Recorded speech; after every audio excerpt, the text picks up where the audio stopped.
There are obviously some extras, another mic and some other cables and stuff in the box, but this will give you the idea while we're talking about it. Now, the receiver in particular is amazingly low profile. It's small, lightweight, and it slips into the camera's hot shoe with the perfectly sized clip on the back, meaning that you could of course just as easily clip this onto a camera's strap or something else, leaving your hot shoe open for a monitor or whatever else you need.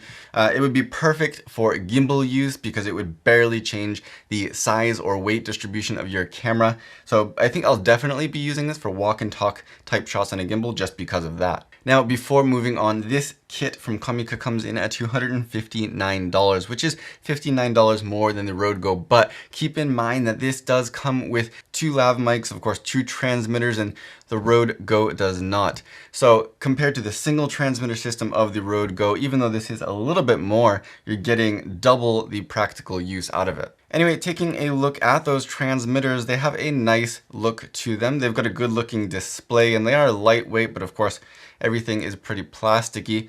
They won't exactly be durable, but they should be okay if you take care of them. The transmitters have a built-in mic here, so you could use these just by clipping them straight onto your shirt, truly wireless, as well as of course this 3.5 standard 3.5mm jack for an external lav mic like the ones that are included. There's also this little hole next to that which allows this kind of locking clip to just snap right into there and give it a little bit extra security from being pulled loose. Not quite as good as a screwed locking connection, but it's better than nothing. There's some simple buttons on the side for powering it on, for muting it, of course. You've also got a button for pairing it, although these will pair right out of the box without doing anything more to them besides turning them on, as well as a port for USB-C charging. And I was a little bit disappointed to see there's only one USB cable in the kit, although these all 3 charge by USB, but perhaps spending the extra money to put a dedicated cable for each one of these is not something that's worth it. You know, a lot of people have these cables lying around anyway. The built-in battery should last about 5 hours, which is actually not too bad for something so incredibly small and lightweight, but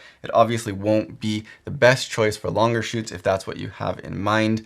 And by the way, the Rode Go claims about 7 hours compared to the 5 on these. And back to that built-in microphone here for a second. It has this square shape to it that makes it very, very easy to slip on the included windshields just like this.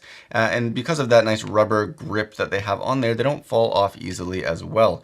I actually really like the way that these work. Very simple, very effective. Moving over to the receiver here is similar to the transmitters, except that you get a gain control for each channel and the ability to switch between stereo and mono. Now, stereo, of course, will split your left and right tracks when you get it into the camera, and mono will combine them just into one, so it's best if you're using only one of the transmitters. Gain control goes from 1 to plus 12 decibels, and the actual display of the audio levels was kind of a letdown. I don't feel like it's accurate at all. It's more just like a simple indication that some audio is coming through. But if you do need more gain control to control your audio levels on your camera, you do have some adjustment built into the receiver. It is a shame though, because the display itself does actually look pretty good visually. Now you do get a few different cables in the kit, one for Canon and Nikon, etc. That's this one here, another for Sony, Panasonic, Fujifilm, etc. And then you do also get a TRRS cable for smartphones. Not necessarily something that I'll use personally, but it's cool to have the flexibility to use this with a smartphone as well.